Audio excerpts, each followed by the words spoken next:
I told you this would happen. I told you. You didn't want to listen to me. You didn't want to. I told you, Estefer's beefed up. And you're like, oh, it's just just one of these normal types. Oh, I'm gonna take it easy. It's gonna be fine. Look at you. Good job.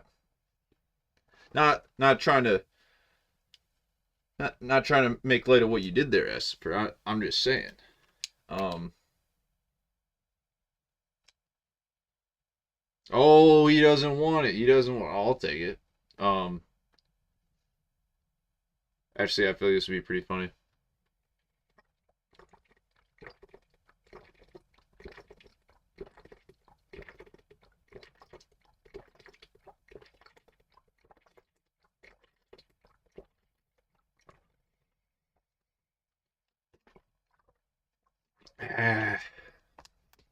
You can't even do that.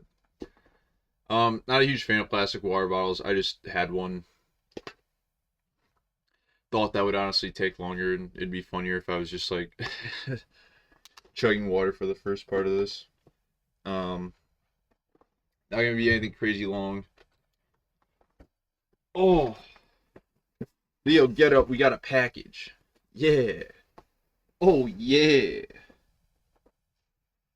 No, you don't gain any XP when you lose, even though I do think that is a part of Pokemon that doesn't get really talked about ever. Um, what? Yeah, no. So I know I haven't really introduced Estefer too much to the program. Got a lot of Pokemon. How am I supposed to fit them all in? Leo stuck to me like glue. What these guys are always off doing whatever we feel like. A lot of them are camera shy too. I've invited a lot of my friends and family to try doing one of these with me, and I think a lot of them are scared as well. But Estefer's one tough cookie. Estefer's name has a really fun, some really fun lore. How how Estefer got that name, but that's not really here nor there right now.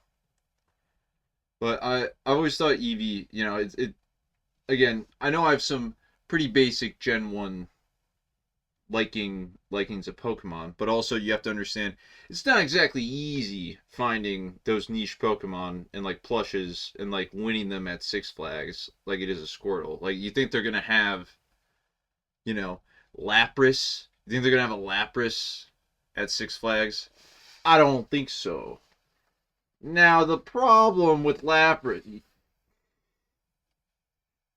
let me talk. Lapras is cool. That's what I thought. And I I really don't need you guys to duke it out again. We all know how that's gonna go. And Leo, honestly, you don't need to make any more bets. In fact, I think your last gambling spree kind of shows we all need a break from that kind of thing. You know, me myself, I don't really gamble much anymore, but I do like to rip packs from time to time, and that is gambling. Um, don't do that. You don't gotta headbutt him like that. Just chill for a minute. We get yeah here. Yeah, you can get more in frame. Sometimes, man. Got a package though. That I know you guys don't know what's in here. I know what's in here. Thought you might want to see as we get it open. Before I really go into this, oh, was there anything that happened today? Oh, Charlie Kirk got shot, which is like, I mean, if you're celebrating that shit, you're probably also like sucking off Luigi Mangione, and like, I don't, I don't want to get political or anything, but like, if you're gonna say murdering someone in cold blood and taking something like that in your own hands is justified in any way, I don't think you should be allowed to vote. That, it's just my opinion. Yeah. Thank you. Thank you. It's hard to voice my opinion sometimes. Especially in this day and age. What do we got? Oh, a little note. Alright, we'll hold on to this. Oh my goodness. You want to hit him with it, Leo? Holy buckets, it's Christmas. That's right.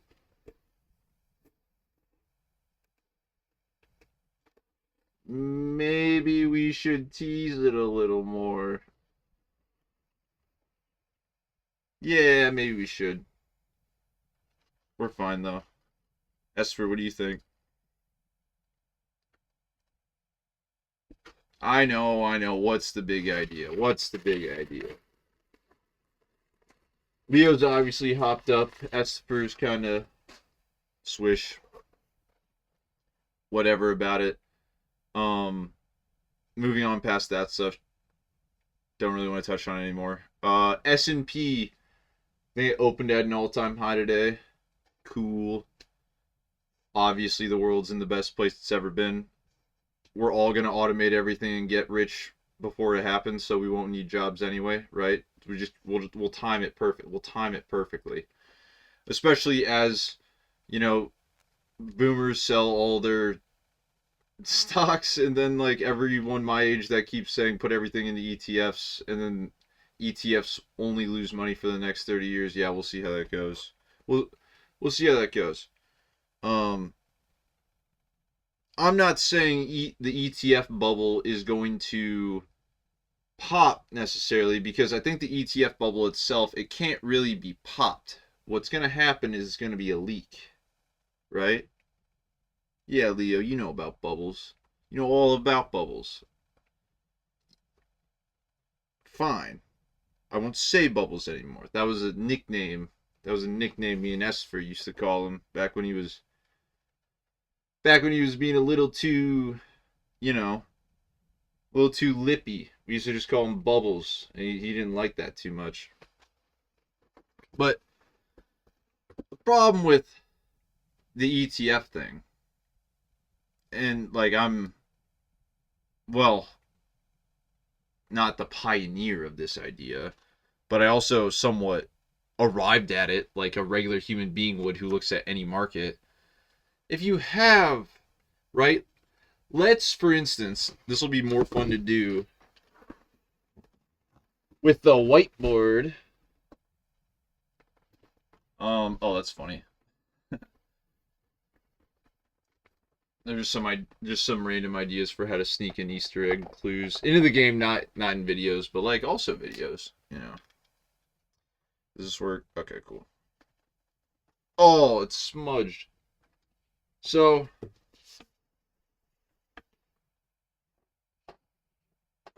let's just talk about how an ETF works real quick. I'm willing to bet most people that buy ETFs don't know how they work. I'd be willing to bet most people that buy ETFs don't know what an authorized participant is. Do you?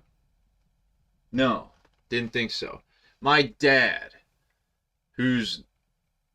I'm assuming his nest egg is mostly just like like the Charles Schwab, or maybe not Charles Schwab, like oh, whatever it is. Some low cost copy of the Spy, or whatever, low expense. It's late.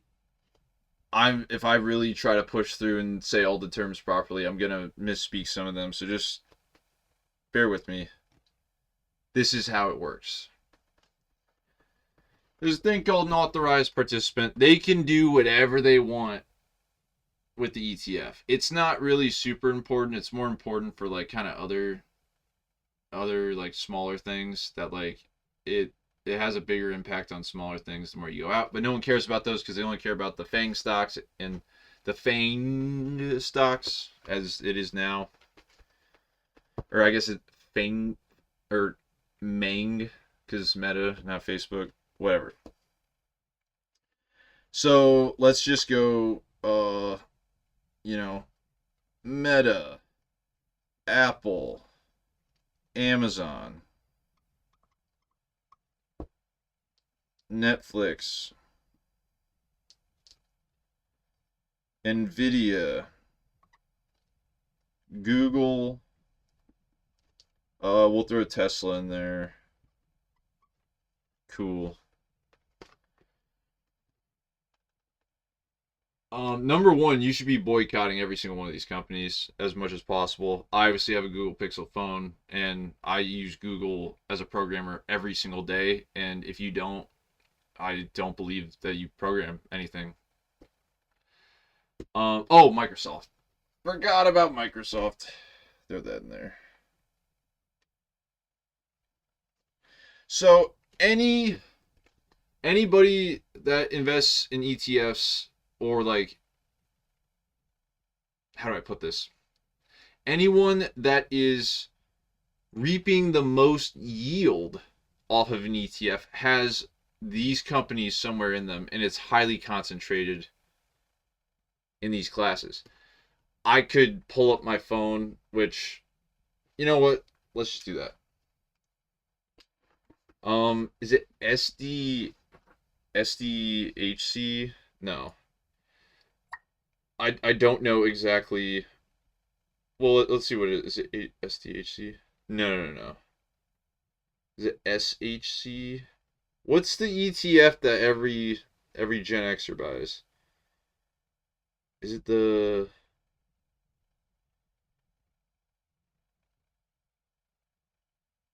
All right, I don't know. I'm just gonna do my typical thing. We're just gonna look at SPY. That's fine. Oh, I don't think it even closed at an all-time. Okay. So it touched an all-time high today, but I don't know if it closed at an all-time high. Actually, it did. Okay. Cool. Wow, look at that. 1 year, 20%. 6 months, 17%. That's fucking fantastic. So, what percentage? So again, a lot of things copy this SPY. It's the thing that Warren Buffett, obviously he's still alive, but like rest in peace, in terms of like just a crazy career, parasitically living off money, making money into more money. He did better than anybody. Let's, says a lot about how shit works. Capitalism. Ah. So, first of all, Nvidia. 7.44% of the SPY is Nvidia, which is fucking crazy. So that's 7.44%. And again, you might have other ETFs. You might have international ETFs, which like probably is for the best if you don't want to actually look into everything. But guess what? I like to look into everything. And I know that statistically, you won't make as much money as if you just let the people who organize the ETF and do all this stuff, whatever. The funny part is it's a robot. So what do you mean like the person analyzing? It's a robot. It's a robot. Microsoft, 6.71%. And it's going to be really simple how a lot of these things are weighted. If you just like look at their market cap, it's really simple to see how this works. Apple, 6.44%. Amazon, 4.04%. Meta, 2.96%. Basically 3%. Broadcom is 2.95%. There's a little curveball. But Alphabet, Class A and Class C makes up for 4.46%. So Google makes up for 4.46%, which is more than Amazon, which probably should be. And Tesla, 1.76%. Now Netflix obviously isn't in there because it's like worth like half of Tesla or whatever, so it's not a top 10 holding. But Berkshire Class B, Anyone know about what Berkshire Hathaway is? That's always a fun question for people who buy ETFs. So Berkshire 1.64, and I'll even add in the Broadcom just because it is a top 10 holding. But so we have the top. Yeah, and I mean Google gets 2 slots right now just because there's Class A and Class C. But so these are the top 11 holdings essentially. We'll just take out Netflix because Netflix honestly is like I honestly don't even think it applies anymore to the whole thing. Where did that calculator go? I swear. All right, we'll do a little F12 action. All right, so we got Meta at 2.96, Apple 6.44, Amazon 4.04, Nvidia 7.44, Google 4.46, Tesla 1.76, Microsoft 6.71, Berkshire 1.64, and Broadcom 2.95.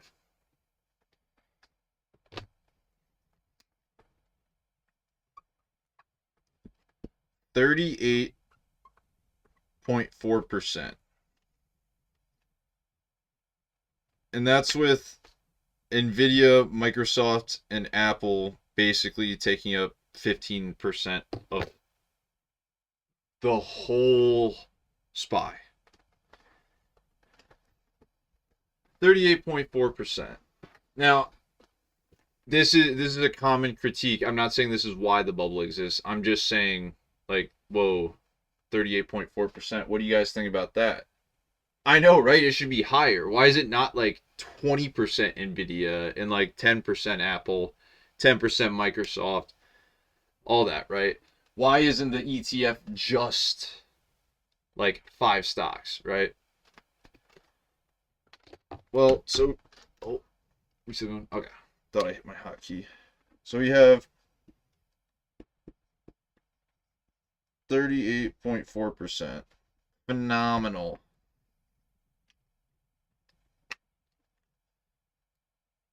That's cool. How does an ETF go up?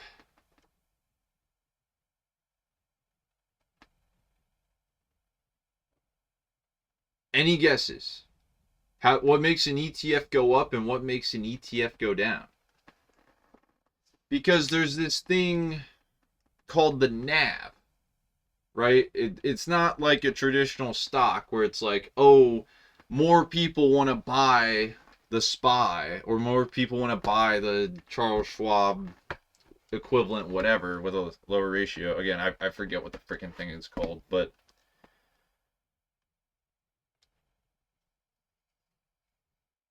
again, I'm talking about being a bubble, but let's just look at this like a circle for the time being.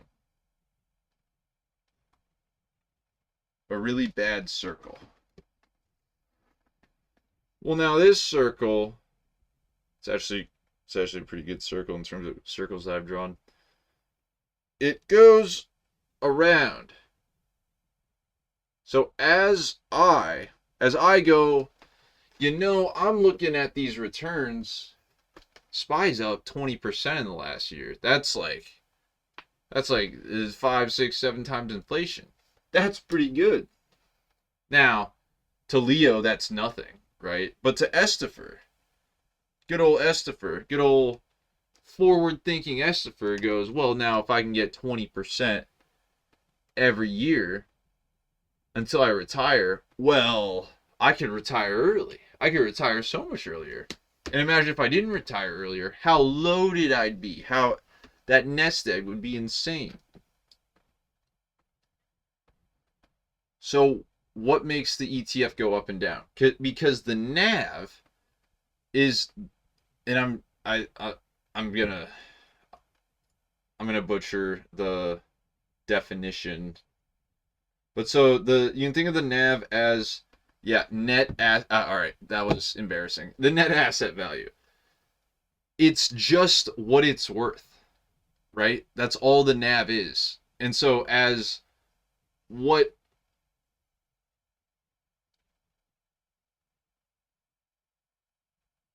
I feel like I'm over explaining this when it's actually really simple. Like if if if all of this adds up to, let's just say, $1 million. Obviously it's more than that, but let's just say it all adds up to $1 million. Well, that means that $74,000 of that is in Nvidia. And that means 64,000 of it is in Apple and all this stuff. And so that's how much Apple it has.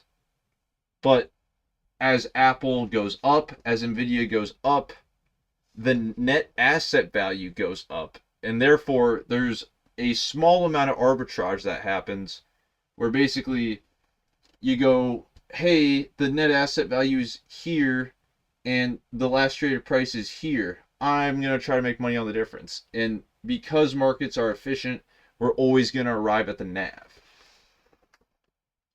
That's what makes it go up and down. So when you buy a share of S&P, or right, let's say you put $1 million, right, let's do the same thing. Let's say you put $1 million into the SPY. Well, where's it going to go? Well, some's going to go to the expenses, of course. You're going to get it. You're going to get some dividend at some point, but the robot that controls the SPY is going to have to go, hey, I need $74,000 of Nvidia. What does that do? Well, it makes Nvidia go up. Hey, I need to go buy $64,000 of Apple. That makes Apple go up, right? Because if there's right, if you're buying the supply up, it's going to make the price go up. That is something that we can kind of understand about markets. Like if there's more buying than selling, it's not like the price is going to go down. Sometimes that happens, obviously, but more likely than not, it's going to make it go up. So as money keeps pouring into ETFs, stocks go up because of that. Not the other way around. Stocks don't go up, right? So we're in this circle of shit where all the geniuses and Warren Buffett stands are going to be buying ETFs, making all the residual single stocks go up. And all the people buying single stocks are going to think they're geniuses, when in reality it's people buying ETFs also pumping their stuff up. Nothing, absolutely nothing to do with other stuff. Extenuating circumstances, anything. But markets are efficient, right? And so what happens when all these old broke bastards and rich bastards all decide, I need my money, right? Like maybe there's somewhat of a downturn. Oh, we're up so much right now, I need to get out. All the gains can get wiped out pretty quick. People panic. People also panic and then buy the dip. Catch the falling knife, right? If you've never seen what Catch the Falling Knife looks like, it's a gay bear's wet dream, right? Or I guess it doesn't have to be like that, but like we're going down. Well, now we're Catch the Falling Knife. It's going up, down. Well, now we're going back up by the dip, down. Hey, it's coming back up, down. And look at that, we're all the way down here now. So as I get older, I know stuff is going to become more and more volatile. That's why it was so cool for me to come into the market at the time that I did, because up to that, I'd just been watching. Me growing up, Microsoft didn't do anything. Microsoft barely did a thing. Like, it barely increased in value from 2008, and honestly, part of the dot-com bubble, to where we are today to August 2019, like all this stuff. I told my dad when Ninja went to Mixer, I think it'd be a decent push for Xbox. And then Microsoft goes up, and I remember telling him, like, hey, look, Microsoft is up. Should have bought Microsoft. And then he was like, yeah, I'm sure Ninja joining Mixer had everything to do with it. And I'm like, oh, yeah, no. I mean, that's kind of the point, though, is like, it doesn't matter the reason, but you're going to think your reasoning is right, which is one of the worst things that can happen. Leo hitting it big on on Fart Coin, one of the worst things that can happen to your mental state. Me turning $200 into $11,000 on rocket calls, one of the worst things that could have happened to me for that time. Just saying. Even though it was, unlike any other euphoric experience I've had besides, like, a handful of them. And so as we go in this circle, and old grandma all of a sudden can't afford anything, well, she's gonna sell her stocks, right? Grandpa's gonna go, oh, we need to sell some of this. Oh, we need to sell some of this. Grandma and grandpa both die. Now Gen X, whoever, is taking over the fund. Okay. Well, it always goes up, so we should probably buy in more. Okay, so as it's coming down, well, you might get some people buying it. You might get some people always buying the dip. But then what's going to happen is more people are going to die. And it's going to go down, down, down. And for every one person who goes, I should reinvest this money that my grandparents left for me, they're going to cash it out. And so as people lose faith in the ETF, the ETF engine that can never not, can't not ever not, whatever. We're just gonna keep going in this circle, man, and it's gonna start going the other way. Of instead of ramping up like this exponentially, it's gonna start a slow leak that takes a really long time. But stocks are kind of just gonna go down. If you don't think it's possible, I recommend you look at Japan since freaking Black Monday. And also the yen carry trade. That was pretty funny last year. I still don't really understand how there wasn't more of a fallout from that, because it seemed so obvious. I would have tried to make money arbitraging that shit. Are you kidding me? It was like free money. But so, what was the point of this? I don't buy ETFs. I know people that buy ETFs, and they know ETFs are the right way to go. So, I feel like there's nothing I can really say that'll change their mind, because they're making money on ETFs, right? All know to cash out. I won't average down. I'm going to give these stocks to my kids just like these Pokemon cards. Snooze. You're going to fucking choke it, dog. Because you're talking like that. Going round and round and round. I just like the circle. Yeah. I think we're in for a slow leak of the ETF stuff as soon as automation truly takes over. And there's going to be this whole ramp up where we assume, right, PE ratios are out of control right now. ETFs are part of that. And so you might say, oh, who the hell is buying Nvidia at this? It's the SPY. It's the freaking triple bear or triple bull levered triple Q, right? The S or T triple Q, whatever, and all their equivalents and all this stuff. Like, it's trust fund kids that just have a little rainy day fund they play around with whenever they're done scamming whatever charity they opened up. And that was too long of a tangent. I want to show you guys what came early.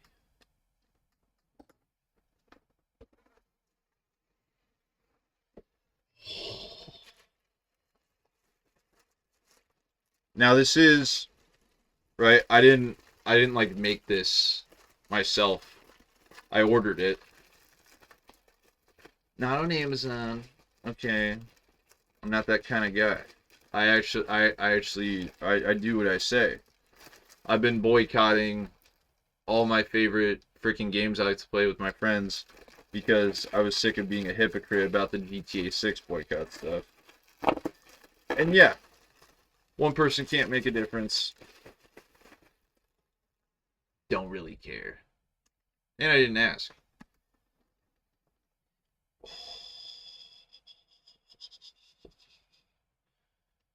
So we'll start with the back. Leo, you want to show them? It's just so beautiful.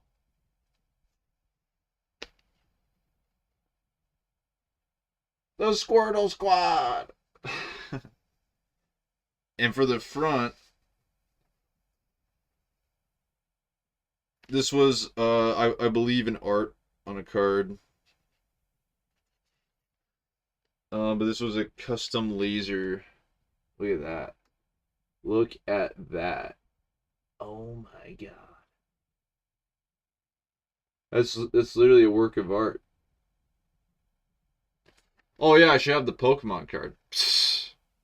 Think I'm gonna put a single Pokemon card in this thing, man? This is so freaking cool. And look, Vaporeon. Oh, right. Sorry, I'm the asshole for pointing out the Vaporeon to you. You're right. Mudkip, though. Yeah! Who doesn't like Mudkip? Come on. Well, yeah, this is really cool. This is one of the coolest things. Oh, whoa.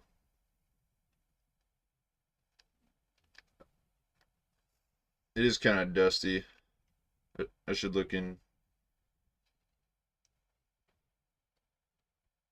how to care for this thing. We'll get there. But not a problem right now.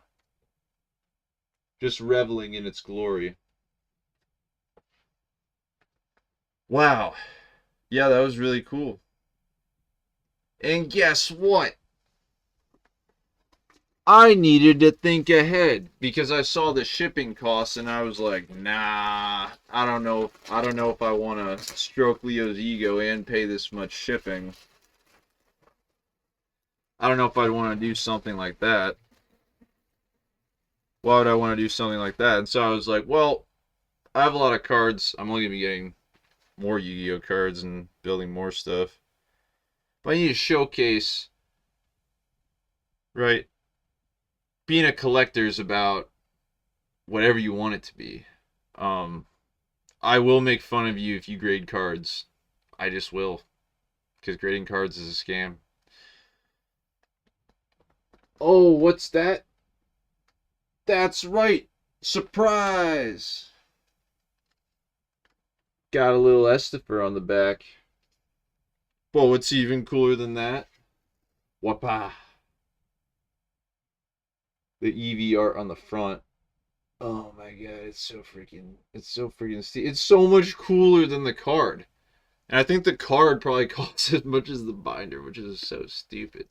This binder is so much cooler. Again, not a single Pokemon card is gonna be going to these. I just, A, it's hard to find cool custom Yu-Gi-Oh binders. B, I love Pokemon. C, this is a fan made laser cut binder. None of this shit goes to Nintendo. I'm cool with that. And there's also an Arcanine one I'm gonna get eventually, but it was low in stock, and gotta be careful. These are a little pricier than a freaking whiteboard, but just so gosh darn cool. So cool. And so, I know I talked about it before. Is this gonna be worth what I paid for it? I don't freaking know. Why would I ever sell it? Why? Why would I ever think about selling something like this? It it makes me sad when I hear people like they spend money on their passion or their hobby or whatever and they get like insecure about it.